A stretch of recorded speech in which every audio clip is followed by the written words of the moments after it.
Welcome to the Workamper Show, a podcast devoted to helping you discover how to finance your RV travel dreams. I'm Steve Anderson, the president of Workamper News.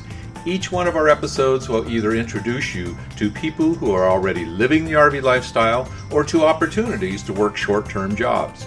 You'll also learn how to hit the road the right way and make the most of every opportunity. Now let's turn over today's show to your host, Greg Gerber. Thank you, Steve. Today we'll talk to a couple who is in the late stages of planning to launch their RV adventure when they attended the Workamper Rendezvous last October to solidify that plan. This episode is sponsored by the National RV Training Academy in Athens, Texas. The Academy's one-week live training or home study course will teach you everything you need to know to fix about 80% of the problems people experience with their RVs. You can also sign up for additional training to become an RV inspector, campground technician, or to provide mobile RV service. For more information, visit www.nrvta.com. Chris and Bill Latimer are from California, and they've been camping much of their lives. Last year, they bought a 40-foot fifth wheel and started living in it as they downsized from a much bigger home. They were taking weekend trips to familiarize themselves with the RV and make sure everything was working as expected. Bill called them shakedown cruises. The Rendezvous showed them how to find and apply for work camping jobs. Ideally, they're looking for jobs that would allow them to work 3 days and fish for 4. As ham radio operators, the Latimers are looking forward to taking their 6 grandchildren out in the field as they practice serving as emergency communications operators. They do own a specialty contracting business where they do home inspections, install wood or gas stoves, and work on chimneys. Bill is also considering becoming an RV inspector. The Latimers talk about places on their travel list and which areas they'd like to visit first. To learn more about their work camping plan, please welcome Chris and Bill Latimer to the show. Thanks for joining us today, Chris and Bill. I really appreciate the time. Now tell us a little bit about who you are and where you're from. Well, we're from Modesto, California, and we live right now in our 40-foot fifth wheel in a mobile home park. In a mobile home park, Yeah. Okay. We downsized from a big house that had her mom and dad living with us. We had 2 families in there, and then when we downsized, it was a total downsize. I guess, yeah. In fact, we still have 2 storage units. Hopefully not for long. But you live in a fifth wheel. Yes, Crusader fifth wheel, 2019. Why'd you pick a fifth wheel? because of the room. Okay. They do have more room than a mobile home, Right. or as a motor home, right? Yeah. We had a fifth wheel, not a fifth wheel, but a pull trailer, and it was fine for just going out and doing weekends. But to actually live in it, we needed something a little bit larger. Mm-hmm. And fifth wheel, you don't have to have a dinghy behind it, and so you got once you get there, you can disconnect and use the truck. truck. Mm-hmm. Yep. Very good. Have you done any traveling yet? Minimal amount. We've just done weekends and a Going week. out to the lake. Yeah, went to the lake, that type of thing. Okay. Just a kind of a shakedown cruise, Yes. right? And Yeah. make sure Yeah. that everything's working right and Right. the appliances are working. 2 3-hour jogs. Yeah, there you go. Super. And have you been camping for a long time? Pretty much all our lives. I've camped since I was a kid. Since you were a little girl? Yes. Okay. And what kinds of things did you do? Is that all tent camping? Yeah, that was all tent camping, yeah. Mm-hmm. Until later, my parents got a pop-up Okay. type of Tent tent trailer, and we used that for quite a while. Then we inherited the tent trailer, Yeah. and we used it with our kids, Yeah. Okay. and it finally now is a junk trailer. Is that right? Oh. But a lot of memories, I would imagine. Oh, Lots of yeah. memories. Lots Have of you good ever memories. noticed that when you go to a wedding and they have those poster boards that explain the pictures of the couples as they were growing up before they met and things like that, that almost always one of them has pictures of people out camping in an RV or a tent. Yeah. That's neat. That's great memories for your kids. So you are looking to hit the road here soon. Yeah. right? Yeah, it depends on as soon as we can get employed and get back to California and pack up. Okay. So just pack up, put more stuff into storage, huh? Well, No. there's some customizing I'm doing to the trailer, putting in some new shelves and that type of thing. And once that's done, and we have all of our affairs in order, probably within anywhere in the next 30 days to 3 months, we'd be That's able to go. quick. Okay. That's good. So you are attending the Workamper Rendezvous in Heber Springs, Arkansas, to learn more about developing a plan Yes. for hitting the road? Mm-hmm. Super. Absolutely. And we've been learning a lot. Everything from how to contact those employers to inspection of vehicles, how we can get to be certified for inspection, to just about everything. Mhm. I mean, it's been a very, very, very interesting and learning experience. Yeah. Has it opened your eyes to some possibilities? Oh yeah, yeah, and I love a lot of the travel tools that we'll be able to use that we've learned about as well. Mm-hmm. Now, are you both retired? Yes. Yes, I retired 2 months ago. What'd you do? Well, we had our own business for 22 years as a contractor, and then after that, I worked for AT&T for 20 years. What kind where of- I retired. Contracting did you do?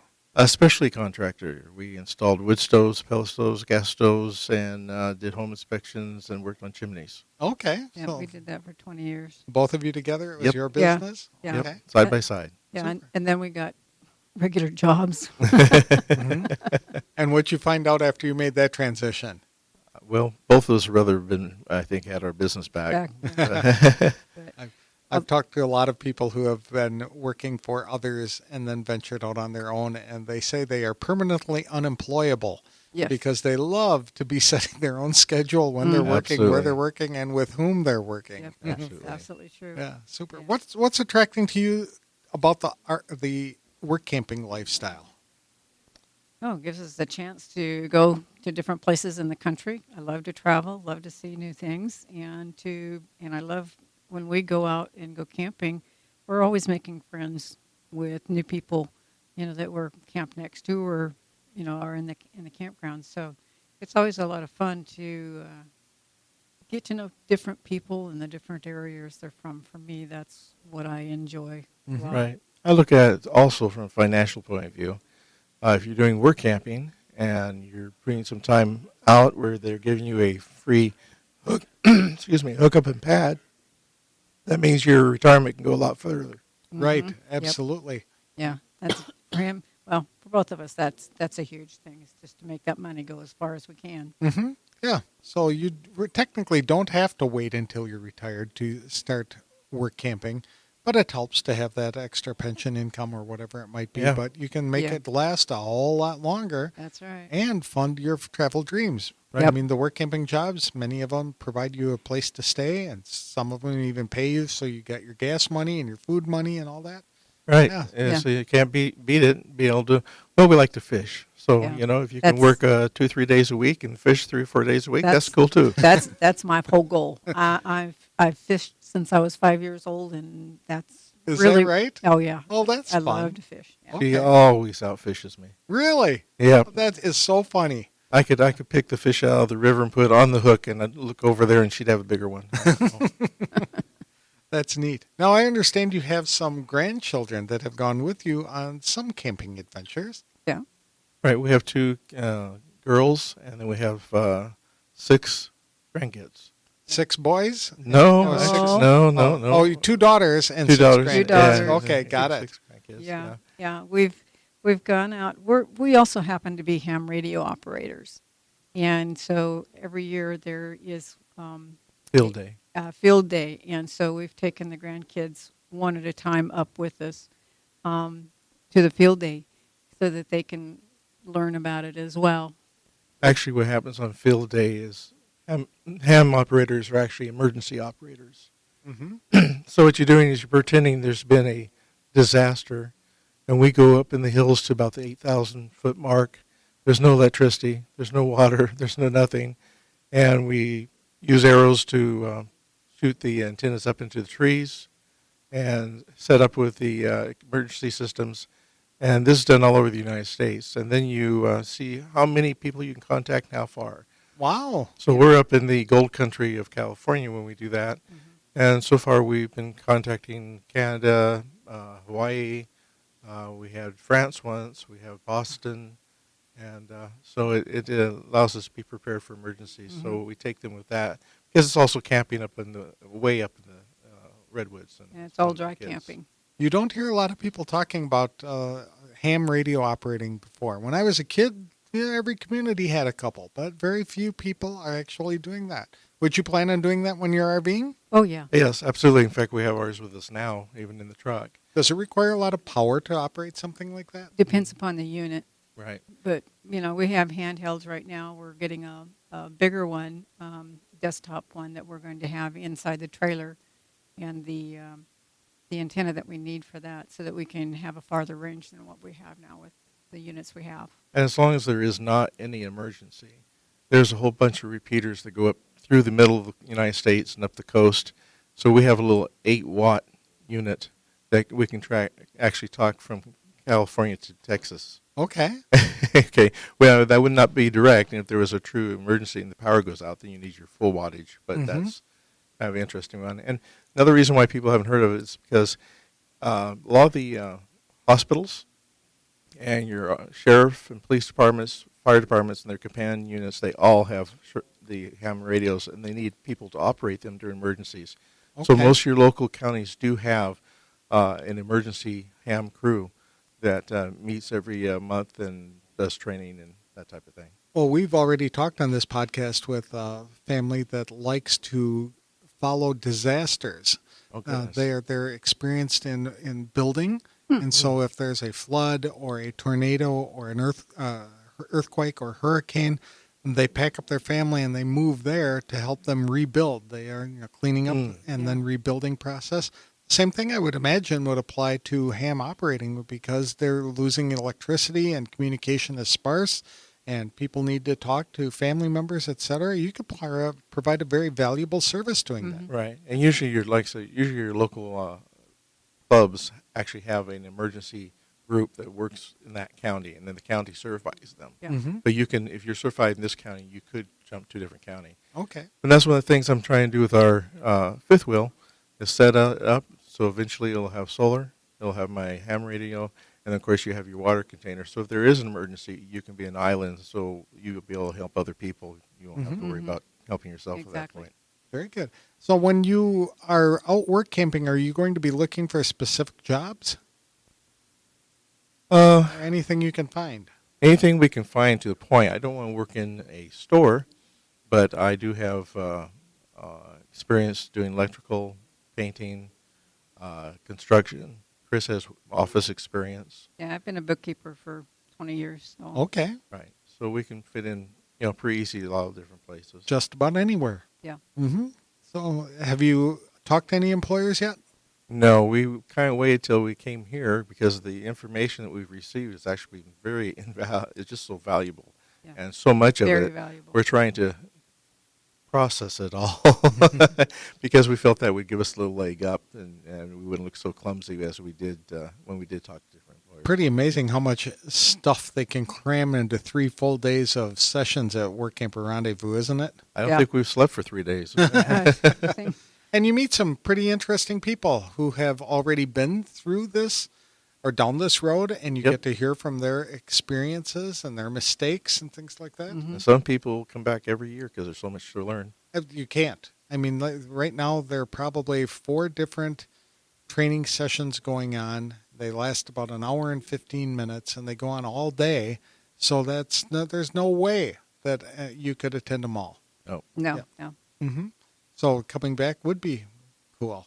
Well, do you have any destinations in mind where you would kind of like to work if you had the opportunity?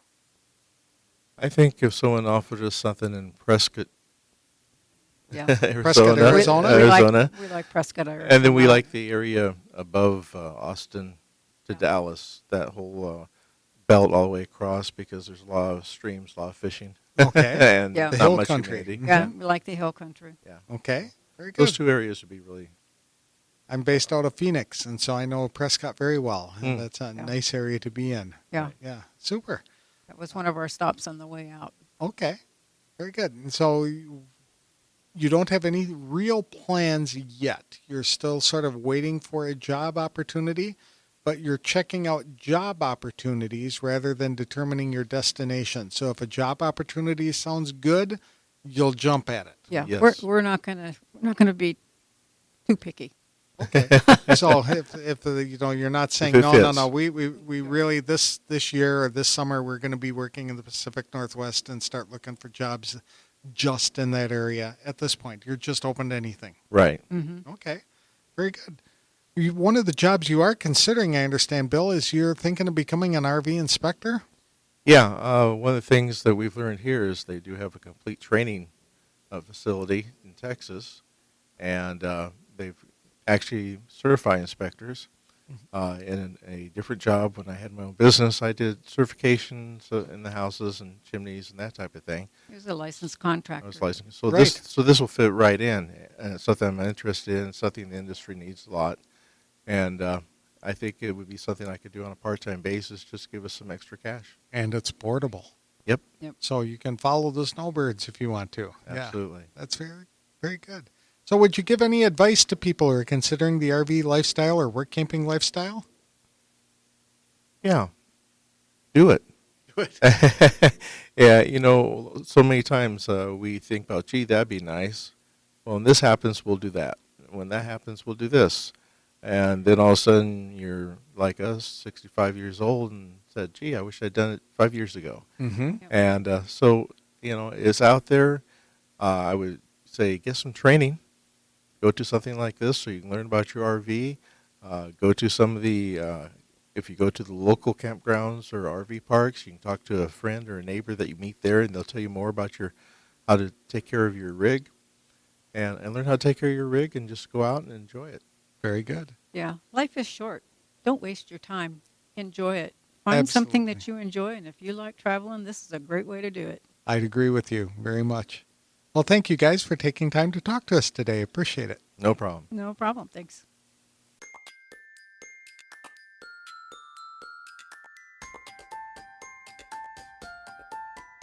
Freedom is what motivates couples like Chris and Bill Latimer to explore the RV and work camping lifestyle. They are financially set, but see work camping as a way to extend those retirement dollars by helping to cover their housing costs as they seek out streams and lakes to fish in whatever areas they'd like to visit. I've never interviewed any ham radio operators, but it sure sounds like an interesting and important hobby.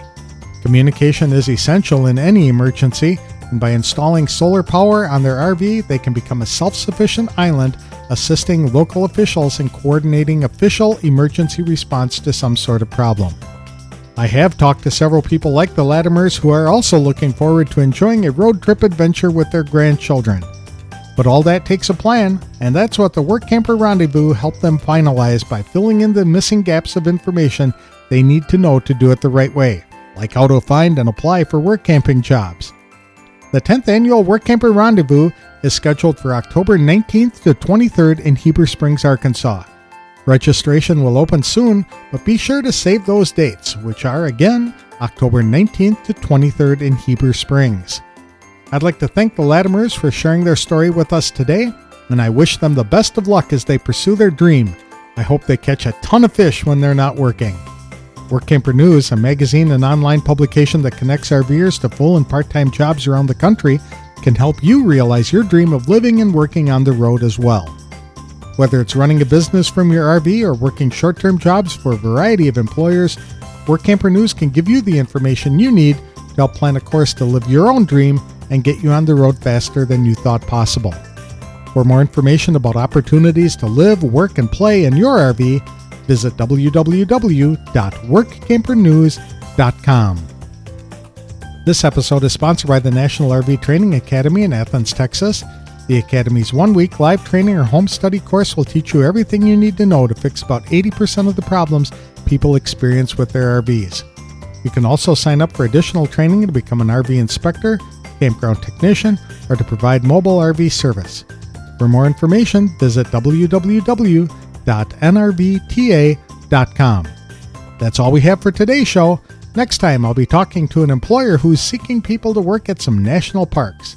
Thanks for listening to today's episode of The Work Camper Show.